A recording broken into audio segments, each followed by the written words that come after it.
हरे कृष्णा, राधे राधे दोस्तों। आप सभी को अपरा एकादशी की हार्दिक शुभकामनाएं। आप सभी का दिन शुभ और मंगलमय हो। आप सभी पर विष्णु भगवान की कृपा सदैव बनी रहे। तो आज की वीडियो में हम लोग सुनेंगे अपरा एकादशी की व्रत कथा।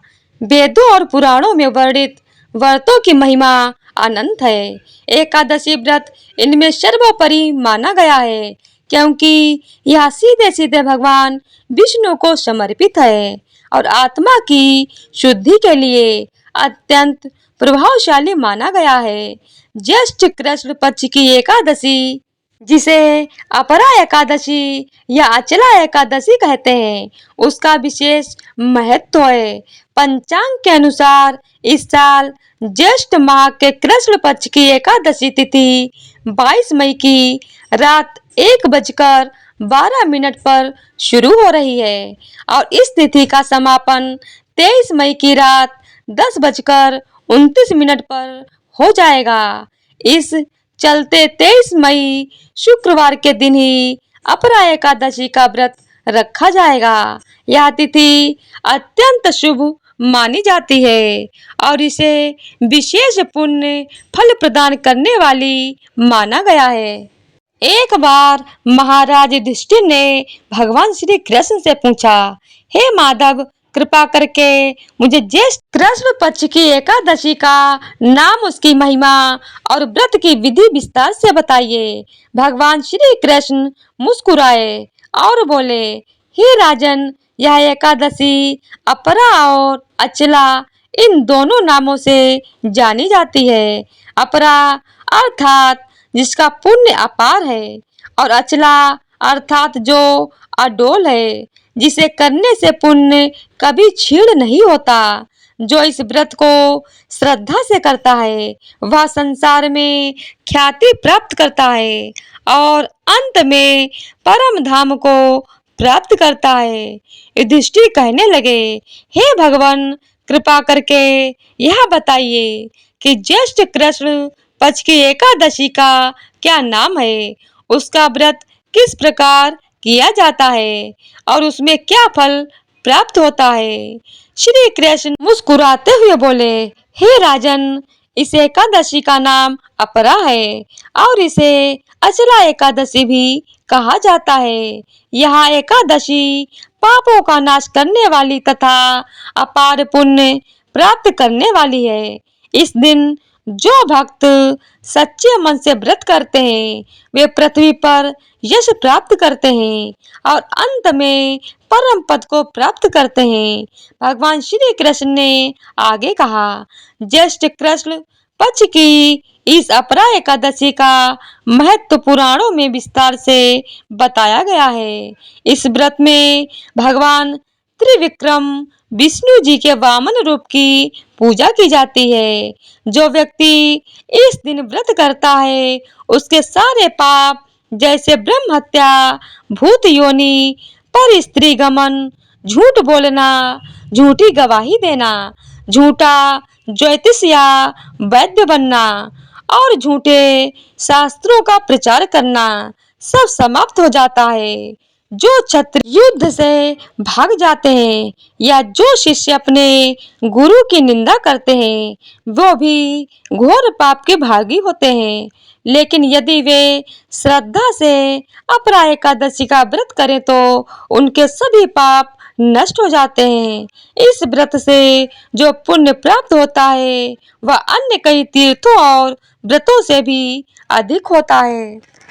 जो फल तीनों पुष्कर में कार्तिक पूर्णिमा को स्नान करने से प्राप्त होता है, गंगा तट पर पिंडदान देने से, मकर संक्रांति पर प्रयागराज में स्नान से, महाशिवरात्रि व्रत से, सिंह राशि में गोमती नदी स्नान से, सूर्य ग्रहण में कुरुक्षेत्र स्नान से, केदारनाथ या बद्रीनाथ के दर्शन से, स्वर्ण दान अथवा अर्ध प्रसूता गौदान से प्राप्त होता है। वह सब फल केवल अपरा एकादशी का व्रत करने से मिल जाता है। यह व्रत पाप रूपी वृक्ष को काटने के लिए कुल्हाड़ी के समान पाप रूपी अंधकार को दूर करने के लिए सूर्य के समान है और पाप रूपी ईंधन को जलाने वाली अग्नि के समान है। अतः मनुष्य को चाहिए कि वह इस व्रत को अवश्य करे और अपने जीवन को पवित्र बनाए। भक्तों, आज हम आपको भगवान विष्णु के वामन अवतार की कथा का भी श्रवण कराएंगे। अतः आपसे निवेदन है कि आप सभी कथाओं को अंत तक अवश्य सुने। आगे श्री कृष्ण कहते हैं, पार्थ, मैं तुम्हें इस व्रत से संबंधित एक पौराणिक कथा सुनाता हूँ। प्राचीन काल में महिध्वज नामक एक धर्मात्मा राजा था। वह सत्यवादी, प्रजापालक और धार्मिक स्वभाव का राजा था।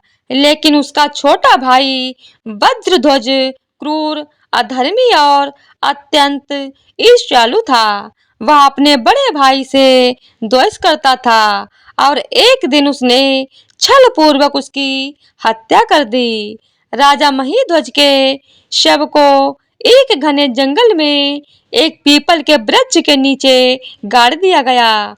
उस अकाल मृत्यु के कारण राजा की आत्मा प्रेत योनि में चली गई और वह पीपल वृक्ष पर वास करने लगी। वहां से वह राहगीरों को डराने और उत्पात मचाने लगी।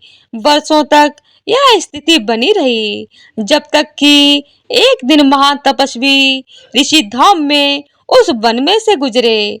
उन्होंने अपने तपोबल से उस प्रेत की पीड़ा और उसका अतीत जान लिया।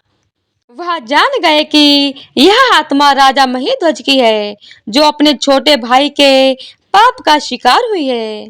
ऋषि सौम्य ने उस आत्मा से संवाद किया और उसे सांत्वना दी। उन्होंने उसे परलोक विद्या का उपदेश दिया और कहा, हे आत्मा, तू इस योनि से तभी मुक्त हो सकता है जब किसी पुण्य आत्मा का व्रत फल तुझे अर्पित किया जाए।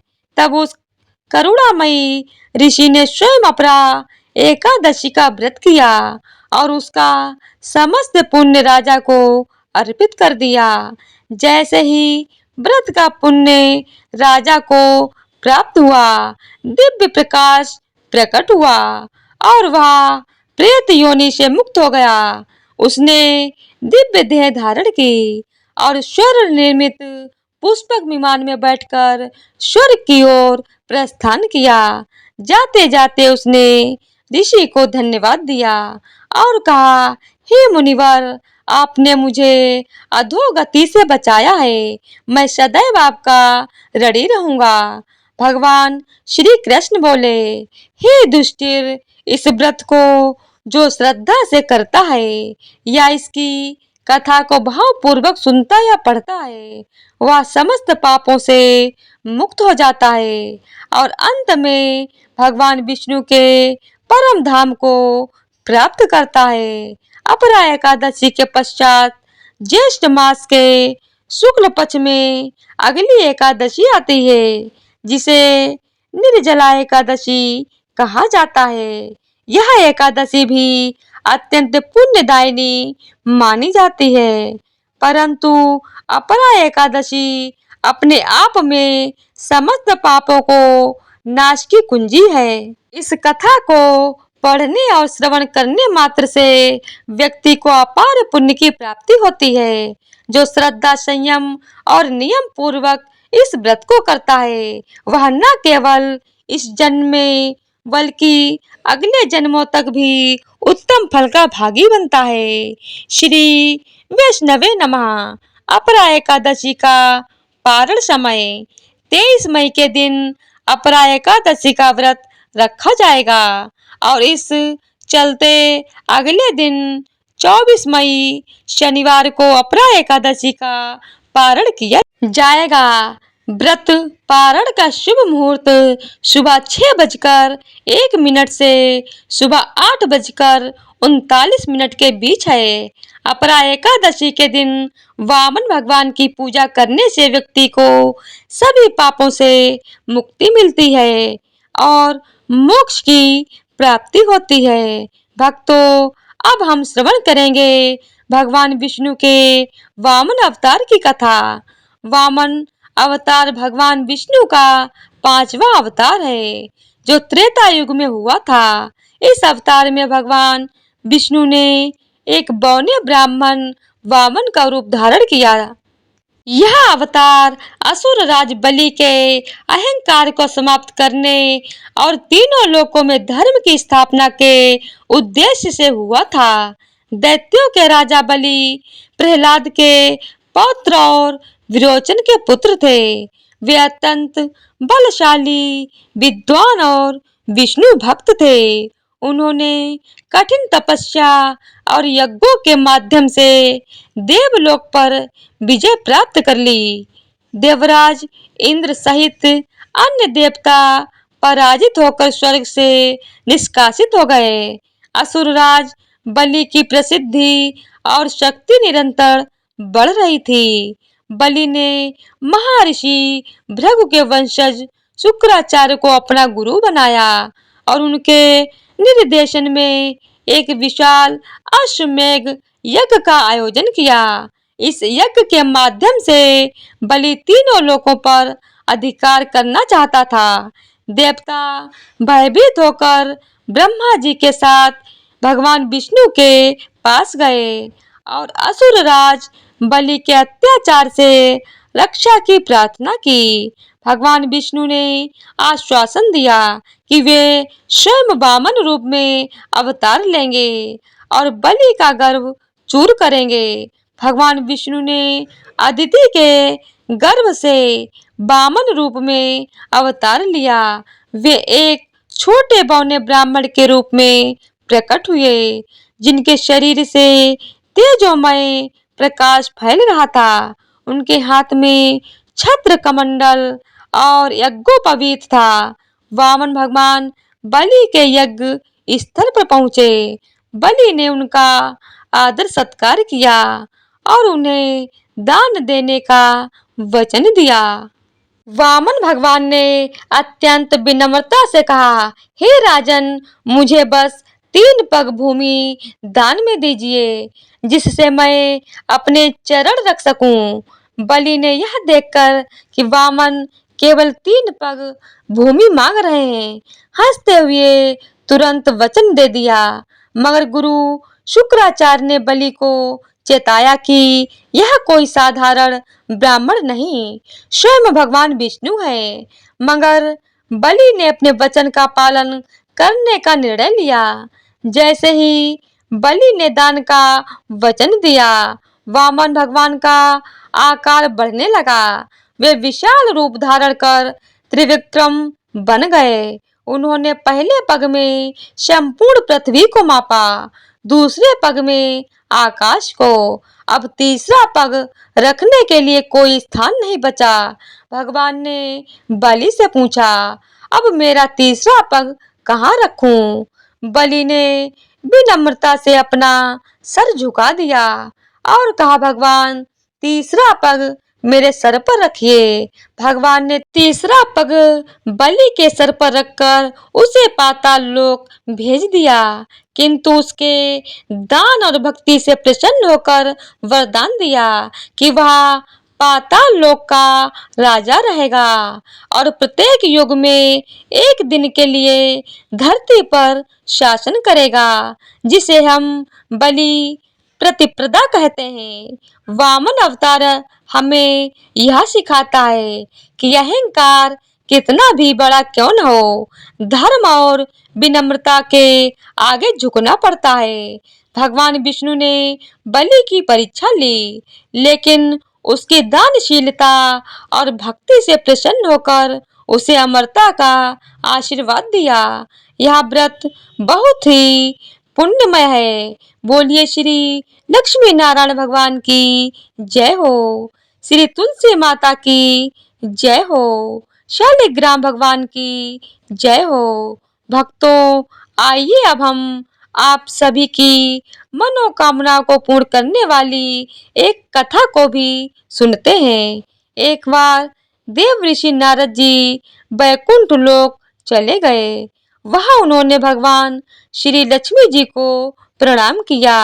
फिर नारद जी ने श्री हरि से कहा, प्रभु, अब धरती पर आपका प्रभाव कम हो रहा है।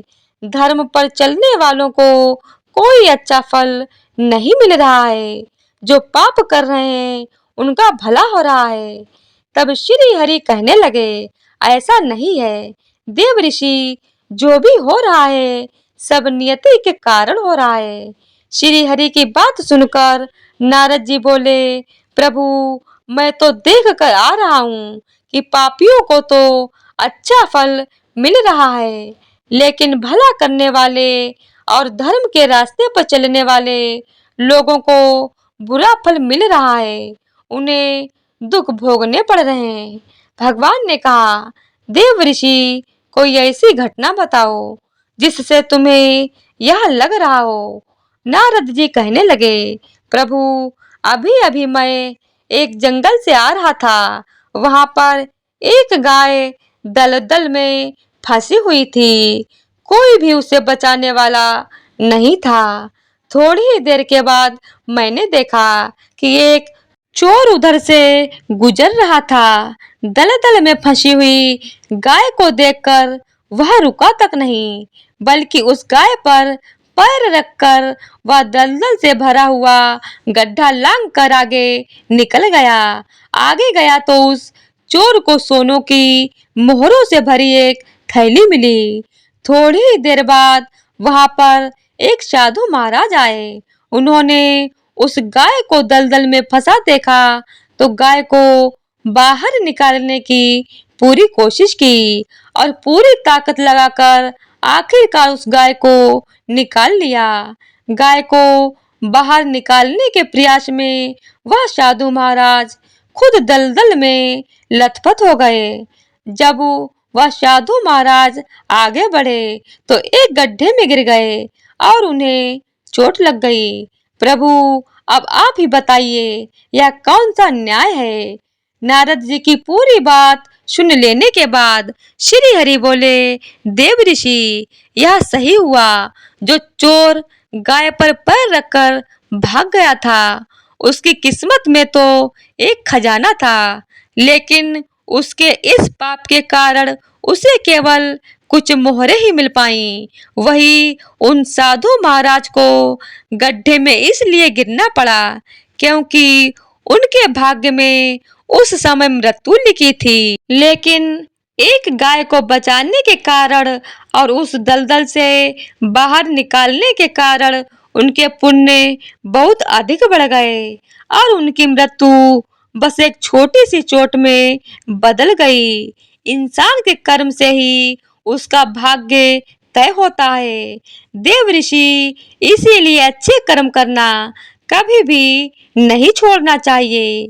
श्री हरि की बात सुनकर देव ऋषि नारद मुस्कुराते हुए और प्रभु को प्रणाम करते हुए नारायण नारायण कहकर प्रभु की रचाई हुई सृष्टि की अन्य लीलाएं देखने के लिए चल पड़े। तो प्रेम से बोलिए श्री लक्ष्मी नारायण भगवान की जय हो। भक्तों, अब हम सुनेंगे एकादशी माता की कथा। इस कथा को सुनने से ही एकादशी का व्रत पूरा माना जाता है। श्रोताओं, एक बार एक बूढ़ी माँ ने एकादशी का उपवास रखा। बड़े ही भक्ति भाव से वह एकादशी की पूजा किया करती थी। वो बूढ़ी हो चुकी थी। उन्हें वृद्धावस्था में कोई भी ऐसी वस्तु नहीं चाहिए थी। वे एकादशी का उपवास रखते, क्योंकि एकादशी का उपवास रखने से तो श्री हरि की कृपा से सब कुछ मिल जाता है। तो वो बूढ़ी माँ तो अपने बच्चों के लिए, अपने परिवार की सुख सुविधा के लिए इतना कठिन व्रत रखती थी। वह दिन भर तो बड़ा कठिन मन करके और अपनी प्यास को किसी तरह से रोके रही, क्योंकि एकादशी के व्रत में वो जल की एक बूंद भी ग्रहण नहीं करती थी। द्वादशी को ही जल पीकर वह अपने व्रत का पारण किया करती थी। दिन भर उन्होंने किसी प्रकार अपने मन को संयमित रखा। पूजा पाठ की, व्रत की कथा पढ़ी सुनी और फिर पंडित जी को मिट्टी के एक पात्र में भरकर पानी और मौसमी फलदान में दे दिया। दोना भरकर शक्कर भी वितरित की। उन्हें गर्मी के कारण बड़ी बेचैनी हो रही थी। एक तो निराहार और निर्जल रहकर उपवास रखा था और ऊपर से प्यास भी अधिक सता रही थी। इस कारण उन्होंने सोचा कि चलो पानी में बैठूं तो शायद थोड़ी शांति मिले। यह सोचकर वह पानी में बैठी रहीं। पानी से बार बार कुल्ला करती रहीं और मुंह हाथ धोती रहीं। तब कहीं जाकर उन्हें थोड़ा बहुत चैन मिला। एक तो तेज धूप पड़ रही थी, इस कारण बार बार बूढ़ी माँ का मुख सूखा जा रहा था। बूढ़ी माँ बड़ी बेचैन हो रही थी। एक तो बुढ़ापा, दूसरा यह भयंकर गर्मी। बुढ़ापे की तो स्थिति ही कुछ ऐसी होती है, बड़ी मुश्किल से धीरज बन पाता है। अब किसी प्रकार रो धोकर दिन कट पाया। अब बूढ़ी माँ के सामने पहाड़ सी लंबी रात थी, जिसका कट पाना बड़ा ही मुश्किल दिखाई दे रहा था। चारपाई पर पड़ी हुई बूढ़ी माँ को किसी प्रकार भी शांति नहीं मिल रही थी। बार बार प्यास के मारे गला सूख रहा था और वे इस प्रकार बेचैन होकर करवटें बदलती जा रही थीं। एक बार उठकर वे घर के बाहर जाती, फिर अंदर आ जाती। ना उन्हें घर में शांति मिलती, ना बाहर शांति। पड़ी पड़ी एकादशी माता को याद करती रही और मन में कहती रही कि हे माता, आप मेरी लाज रखिएगा, आप ही मुझे शक्ति दीजिएगा ताकि मैं भली भांति आपका व्रत कर सकूं और यह पहाड़ से रात सुकून से बीत जाए। प्यास के कारण बूढ़ी माँ की बेचैनी तो बढ़ ही रही थी। उन्होंने धैर्य रखने का बहुत प्रयास किया, लेकिन आखिरकार उनकी सहनशीलता की सीमा टूट गई और वे घबराकर प्यास के मारे एकदम चिल्ला पड़ी, बचाओ बचाओ बचाओ। बूढ़ी माँ का चिल्लाना सुनकर उनके परिवार के सभी सदस्य उनके आसपास इकट्ठे हो गए और बूढ़ी माँ की चारपाई के पास पहुंच गए। सब बोले, अम्मा जी क्या हुआ? आप क्यों चिल्ला रही हो? और जब आपसे व्रत नहीं रखा जाता तो इस बुढ़ापे में इतना कठिन व्रत क्यों करती हो? अम्मा जी, अगर शरीर में ताकत है तभी तो भक्ति हो पाएगी। आप पानी पी लीजिए। बूढ़ी माँ अपने परिवारजनों से बोली, मेरे तो प्यास के मारे प्राण ही निकले जा रहे हैं। जरा जल्दी से मेरी छाती पर ठंडे पानी का घड़ा रख दो। नातिन ने दौड़कर दादी की छाती पर ठंडे पानी का बर्तन रख दिया। तब कहीं जाकर उन्हें थोड़ा बहुत सुकून मिला और जब सुकून मिला तो थोड़ी देर के लिए उन्होंने अपनी आंखें बंद कर लीं। इधर एकादशी माता सोचने लगी, ये तो बूढ़ी माँ लेकिन बड़े नियम से मेरा व्रत रखती है, चलकर इनकी परीक्षा लेनी चाहिए। ऐसा विचार कर एकादशी माता आधी रात को मुर्गा बनकर कुकड़ू करने लगी।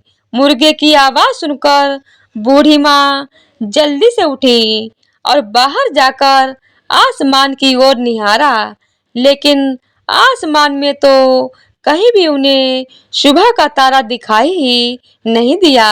अब वो सोचने लगी कि फिर यह मुर्गा भला क्यों और कैसे बोल गया। एक तो उन्हें प्यास लग रही थी, अब थोड़ा बहुत उनका मन भी बेचैन होने लगा। आखिरकार उन्होंने यह दृढ़ निश्चय किया कि अब मैं तो इस व्रत को पूरा करके ही छोड़ूंगी, फिर चाहे व्रत पूरा होने तक मेरे प्राण ही क्यों ना निकल जाएं। मन में ऐसा पक्का निश्चय कर वह वापस चारपाई पर आकर लेट गईं। थोड़ी ही देर के बाद एकादशी माता ने उनकी फिर से परीक्षा लेनी चाहिए तो वह एक छोटी सी कन्या का रूप धरकर गिलास में मीठा पानी लेकर उनके सिरहाने खड़ी हो गईं और जोर से बोली, दादी जी, सवेरा हो गया है, आप हाथ मुंह धोकर शरबत पी लीजिए। पहले तो शरबत का भरा हुआ गिलास देखकर बूढ़ी माँ का मन ललचाने लगा। प्यास के मारे गला जो सूख रहा था, किंतु अचानक उन्हें याद आया कि उनका तो एकादशी का उपवास है। फिर उन्होंने सोचा कि अभी तो मैं किसी भी तरह से यह शरबत नहीं पी सकती, और फिर से वे चुपचाप वापस अपनी चारपाई पर लेट गईं। जैसे ही उनकी आंख लगी, तभी उन्हें एहसास हुआ कि मानो किसी ने उन्हें पानी से भरे कुएं में पटक दिया हो। वो बहुत देर तक उस कुएं में हाथ पांव चलाती रहीं, लेकिन इस बीच उन्होंने अपने मुंह में पानी की एक भी बूंद नहीं जाने दी, क्योंकि उनका एकादशी का उपवास जो था, और वे पक्के निश्चय के साथ अपना व्रत पालन करती रहीं। थोड़े ही देर में उन्हें ऐसा लगा मानो सामने आग जल रही हो। आग के कारण बड़ी भारी गर्मी लगने लगी। प्यास के मारे उनके प्राण निकलने लगे। लेकिन इतना सब होने के बाद भी बूढ़ी माँ ने पानी की एक भी बूंद नहीं पी। वो तो बस चारपाई पर बैठी बैठी एकादशी माता का ध्यान करती रही।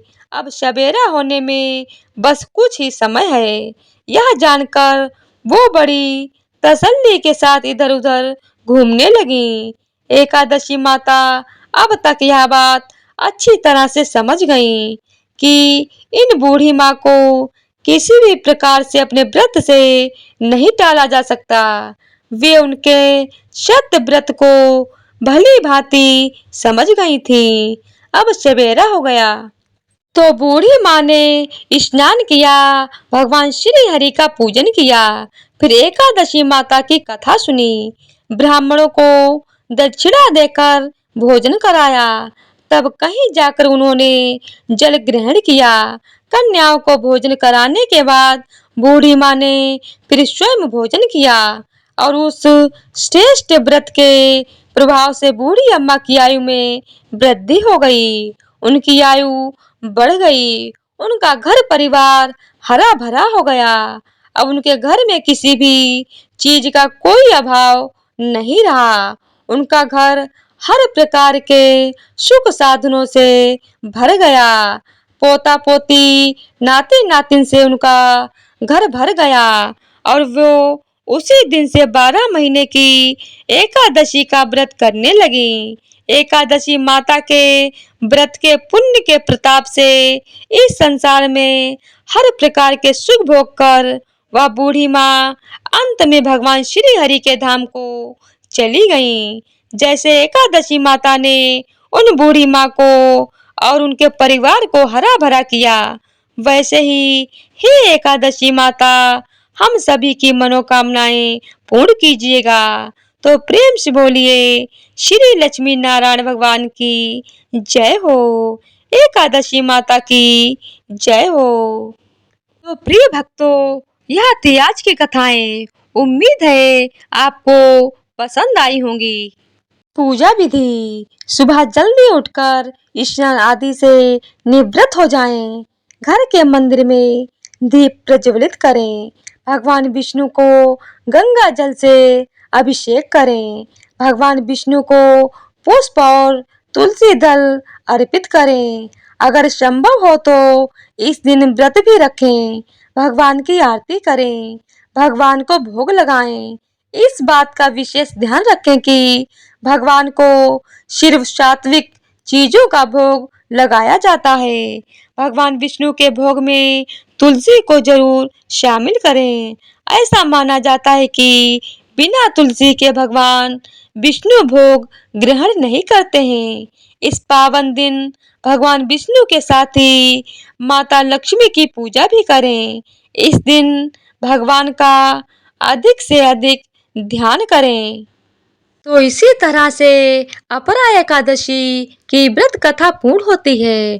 तो प्रेम से बोलिए लक्ष्मी नारायण भगवान की जय हो। तो आज की वीडियो अगर आप लोगों को पसंद आई हो तो वीडियो को लाइक शेयर और चैनल को सब्सक्राइब कर दीजिएगा।